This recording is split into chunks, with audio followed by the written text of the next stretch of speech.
I've been involved with the village now since it opened, but only on a casual basis. And when I retired, I basically came and was able to put more time in here. The village really represents the sort of the 1860s, the early 1860s. And the Fencibles were retired soldiers who came out to New Zealand to protect Auckland. The buildings are all originals that have been bought from the various villages, and some of them were in, yes, very decrepit states and had to be reconstituted, and it became a living village, and it went on from there.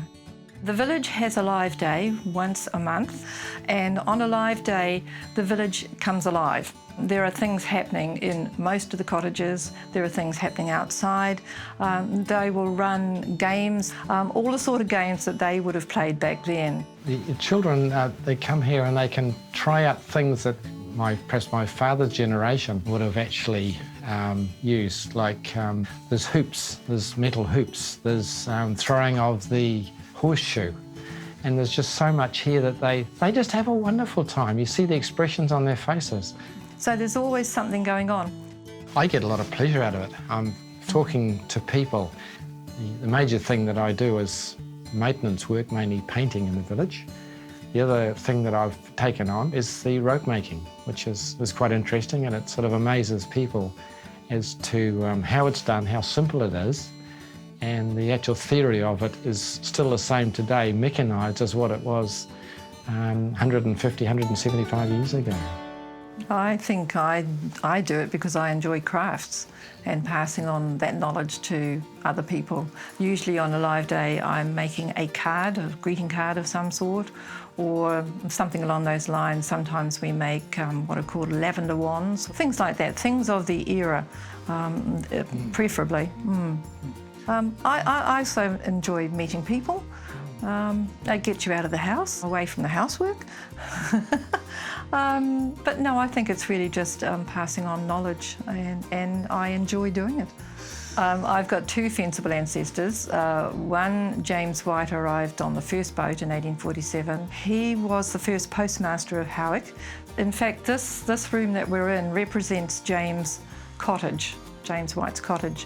I think because of my connection with it, I enjoy passing on that knowledge of this is how my ancestors arrived in New Zealand and how they lived and what they had to do to survive, and that sort of thing. You know, some people are really, really interested. As volunteers, we sort of have to pick and choose what we do, because you have other life outside the village. But when you've got grandchildren. Yeah, the grandchildren absolutely love it. They've been coming since they were babies, so yeah. But we come, us, our daughter, and the two grandchildren, and they love it. Yeah, we like to be involved in things and doing things, and yes, no, I mean we've travelled and we've been from the top to the bottom of New Zealand. We had a camper van. We've done all that, and we just enjoy our local area. And yeah, being part of the community, I suppose. And it is like a community here because most of them are volunteers. There are a few that are paid, but most of the people who are in the village, especially on a live day, are volunteers, and most of them are retirees.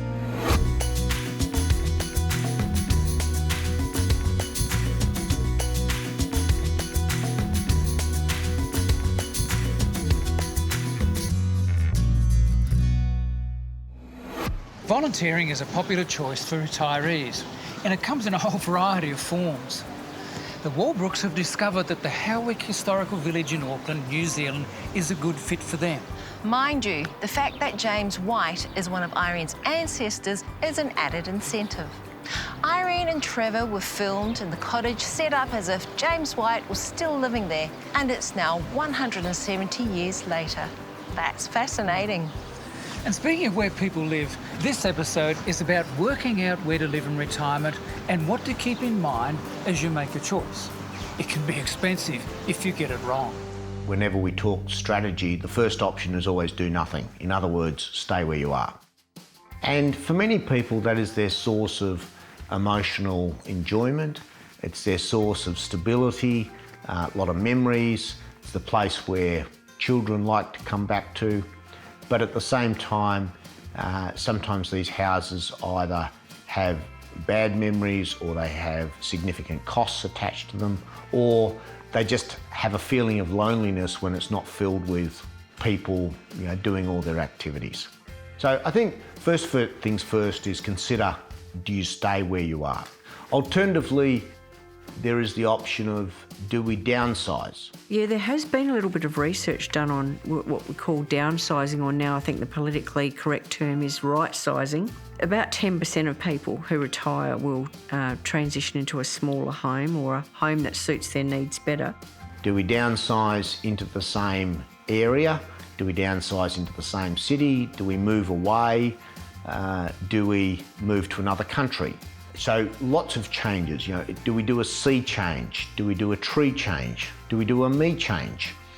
So lots of considerations there. I would say probably the biggest risk there is people really understanding why they want to move.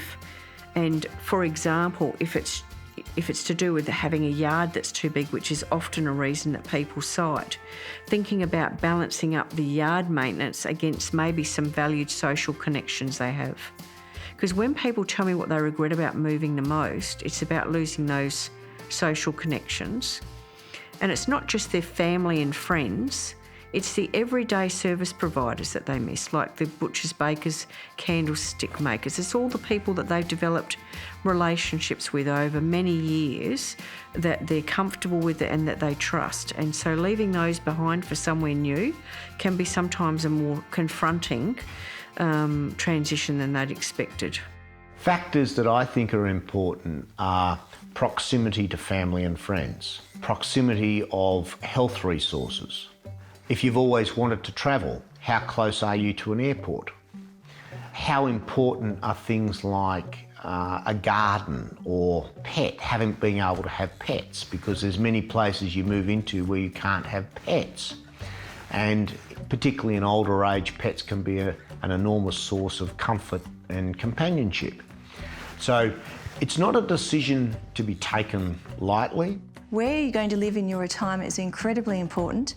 It's really important that you sit down and you start thinking about what you want in retirement. So I would encourage everyone to get a piece of paper and work out what's important to you. Is it transport? Is it being near the family and friends? Is it the lifestyle? Do you need to be near some education facilities, some church facilities, volunteering? Look at all those sort of things and work out what it is important to you.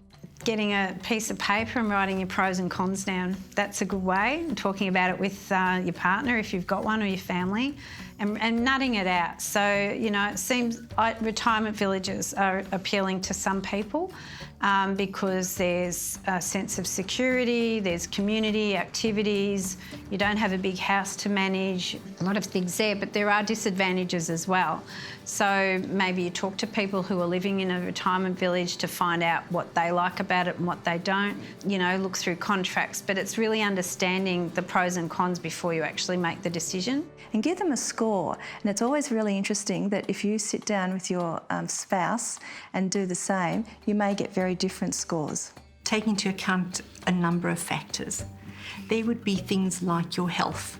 If your health is good and you have the privilege and the opportunity of going anywhere you like, you probably would have more choices to where you go. If you needed help with or needed tests or treatment of some kind, then obviously you would have to tailor your response to that. Have a look at what's in your particular area. Are there specialists? Do you get a choice? Are there GPs? Are there, paraprofessionals out there? Might be naturopaths, chiropractors, those sort of people around there. Because if you're going to move to somewhere that doesn't have those facilities, you'll probably need to travel. I would say that if you wanted to make sure that you're able to get out in a crisis, make sure you're near a aerodrome or an airport, because not only can you go out and visit people, but people can come and visit you. A lot of people stay in place. I mean, they only about 10% of people at the moment downsize, and that might change with government incentives to downsize, but I think the mistake we often make is thinking that this is a financial decision that people make, and often it's not. It's more of a personal and very much emotional decision to move. A lot of people are still, ageing in place, but when people do move, the majority of people that we've surveyed suggest that it's worked quite well. Only about 20% of people regret the move. People moving in retirement, often they think they have to move or they should move, and there might be some really legitimate reasons why they want to move. Perhaps they're going to, release some funds to get their ideal retirement thing or downsize. And it may be that it's congestion, the crime, the neighbourhood's changed, they've got reasons for moving. But sometimes people actually move too far, they make hasty decisions, and they may have very well been better off staying exactly where they are in their neighbourhood. People who move often too far away will, I'd say 2 to 5 years perhaps, come back, and they're called halfway backs, because often, unfortunately, they're not always able to afford to come back to exactly where they were. The worst thing that I see people can do is actually sell their family home, particularly if they're in a big city, which means that it's going to be very difficult to get back into the big city, move to a place and then find that the reality is very different from the dream. The transaction costs of moving. When you live in a big city, the transaction costs can be particularly onerous, and I think particularly when we're getting to an age and stage where our finances are important, we say, well, what else could we do with those transaction costs? It's easy to make mistakes when you're looking at where to retire. As I was doing my research, I came across a story of a couple in Melbourne who didn't like the colder winters in Melbourne and decided they were going to go north all the way to Cairns to live. Now, it's a 3,000 kilometre trek from Melbourne to Cairns. And so they did, they shifted. They got to Cairns and they discovered that it's hot all the time. And in summer, it's hot and humid, and they hated it. So they decided they were going to shift to Port Macquarie, which is a popular retirement place in Australia. It's about 2,000 kilometres south. He loved it, she hated it. They decided they were going to shift. And so they said, let's go to Marimula. Only 600 kilometres, let me say, from Melbourne. They like Marimula, where they're living. The problem is, if they'd done their homework, they could have gone there first, and it would have saved them. The cost of all this shifting was $85,000. All this creates a strong case for making sure you do your homework well before you decide to shift in retirement. I've holidayed in places where I thought would be great to live, but I've never been there outside of the holiday season. I don't know what it's like the rest of the year. You're not alone in that. The big thing about where you live in retirement is that if you get it right, it can be great. Get it wrong, and it can be a disaster in several ways. Working this out is an important part of preparing for retirement. Doing your homework is important. I've seen people who retire to places where they've holidayed, but not realising that they often have been there at a holiday place in a holiday season at a time of the year when it's very pleasant, but have not actually been there for the full seasonal cycle. So one of the recommendations I have for clients is that if they did want to retire to a place where they've, say, holidayed or has got the glossy lifestyle, is to rent out their current family home for 12 months, go and rent a place in where they think they might like to live, but they've got to be there for the whole year, through all the seasons, all the holiday cycles, to actually understand what it's like. Having a really good idea of what it is that you're looking for in terms of not just the house itself. A lot of people will look at the dwelling rather than where the dwelling is, where the social connections are, who they might have easy access to, the infrastructure, so hospitals, transport, and thinking long term. So those are things that are important. One of the interesting things we found in our last study was that where people had regretted the move or regretted leaving things behind, a lot of that had to do with gardens and having an outdoor space. So I think that's telling as well, because a lot of retirement villages will reduce the amount of garden that people have and maybe put in a swimming pool, a tennis court or similar, whereas sometimes people are just craving a bit of soil to get their fingers into. There's a whole range of issues to think about when it comes to choosing where to live. It seems from the research that most people continue living where they are, and that makes sense when you think about it, particularly if this has been home for a long time. It's also easy because you don't have to do anything, and there are no shifting costs. For couples, though, I imagine there would be some interesting discussions as they work out where they want to live in their retirement. Where couples live in retirement is straightforward for most couples. The data shows that most couples, when they retire, stay living in the same home or in the same vicinity. Particularly with a couple, sometimes the couple have different views, so the automatic response is do nothing because they can't agree to go somewhere else. I do see others who make emotional decisions without considering the consequences.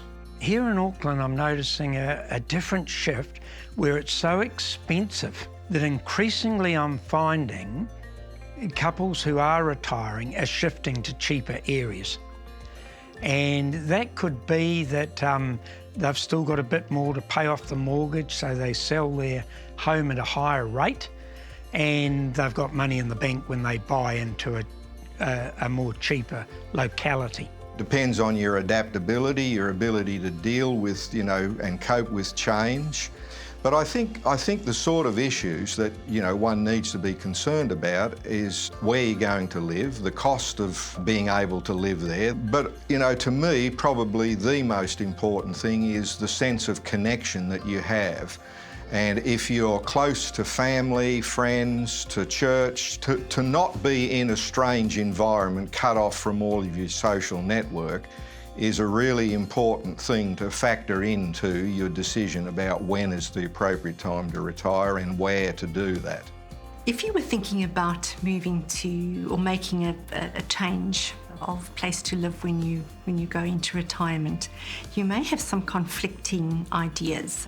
So compromise might be something there that you have to work on. There would be issues of lifestyle. What do you want to do? What do you want your retirement to look like? What do you want your life to look like? But I would say there are three things. Number one is you need to discuss the issues, your expectations. You need to be open to listening to each other. The second thing is you need to be able to negotiate differences that you might have. So I need to be able to bargain and to give and take and so on. And then I think the third thing is to actually be able to compromise, because there may be situations where you decide that, well, that doesn't suit me, doesn't suit you, so maybe we have to come up with a compromise, which may be a third alternative. I think it's important not to isolate yourself, because we know that that's not good for you, for anybody. It may sound attractive to find your house in the mountains or your house by the sea that you've always dreamt about having. But if it takes you away from everyone you know and from family and friends, it probably isn't the best decision. As a couple, you have to go through the process of working out where to live. We love the ocean. We couldn't think of anything better than being, say, 10-minute walk from an ocean beach, because that would just be the ideal for us. So how come we live in suburban Melbourne? Well, as we began to look at it, we came to the conclusion that this is where our life is, that our friends are here, that things we do are here and close to us. So we decided to stay where we were. For us, any other decision would have been the wrong decision. And another mistake people make is moving to areas where their adult children live, to be closer to the grandkids and the children, without necessarily talking to their kids. And so they move away, and 6 months later the kids have got to transfer overseas or interstate for work. I think it's actually understanding the behaviours and realities of the lives of significant others around us, our aged parents, our adult children, our grandchildren, making sure that we have thought about how easy is it going to be to connect and see them. Are they prepared to travel? Are we prepared to travel? So the emotional side. I think the other thing that we do need to be realistic about is as our bodies age and we are more at risk of falls and other health events, the proximity to health services, the proximity to public transport, as you know, if we can't drive, proximity to even things like taxis or Uber services, which maybe are not as prevalent in some of the regional and country locations. So it is thinking about a whole range of factors that happen to all of us, even though we may not have experienced them up to now. You know, we do see people moving into smaller dwellings, so tending to move into villas, for example.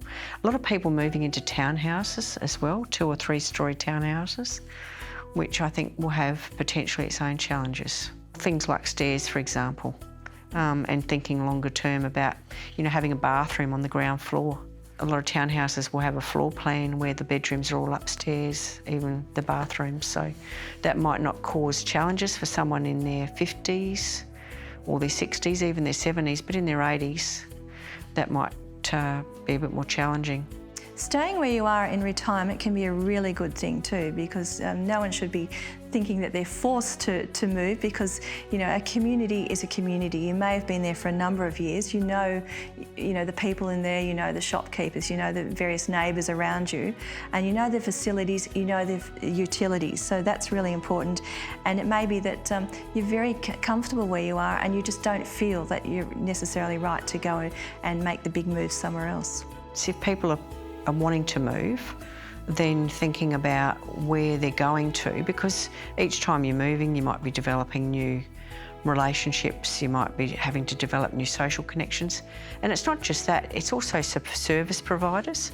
A lot of people said to us that when they move, you know, they had to choose a new plumber or electrician or doctor, all of those things, those services. And then when there were differences in prices, they found it difficult to determine whether or not in their previous location they'd been charged mates rates, or they were getting, you know, ripped off where they were in the new location. It was difficult for them to be able to tell. So it's just the things that they get used to over time. We all get used to over time, and it just takes a bit of sorting out.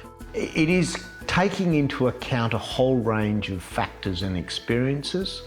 Having the flexibility to be able to entertain or have people stay with you. What sort of people do you want to be around? You can move to some centres which become retiree havens. Do you want to be hanging around with people as old as you, or do you want to be hanging around with people, you know, of a wide range of ethnicities and ages and cultures, and where there's a vibrant, you know, community, or do you want to be in essentially a retiree community? What we've found is that people who retire no more than 200 kilometres or 2 hours from where they used to live generally make a success of it, or they're successful in their retirement of where they've moved to. There are some exceptions, because some people are used to moving in their career, so they've moved lots and lots, so moving to another place is not such a big deal. Other people move towards family and friends. And you know, generally we've found that no more than 2 hours or 200 kilometres is right for a lot of people. That way you can still come back to where you used to be, and you come back in family crisis, family celebration. You might want to go back and get your car serviced at the usual garage, or your hair cut, or go back to see your doctor every now and again. The 200-kilometre finding is fascinating, but it makes sense that you'll still be close to friends and services you know. Of course, it won't fit everyone, but the logic is sound. There'll be people who will and should move outside the 200-kilometre circle, but it does remind us to think about what we give up when we do, and helps us to be aware of what we have to build when we get to the new place. Speaking of the 200-kilometre circle, I find it interesting that there's a growing number of people who go way outside their home country to live overseas in their retirement. There was a book written a few years ago in Australia called Sell Up, Pack Up and Take Off. And it was all about the places in the world where it is cheaper to live, where there are things like good health facilities. So places like Spain and Malaysia and Costa Rica, where cost of living was a lot lower, climate was good, health services were good. However, there are some practical considerations, as well as the connections to family and friends. There's also considerations like what impact does it have on your home country entitlements to things like healthcare cards or pensions. And depending on the order in which you do things, you may or may not be still able to access those facilities.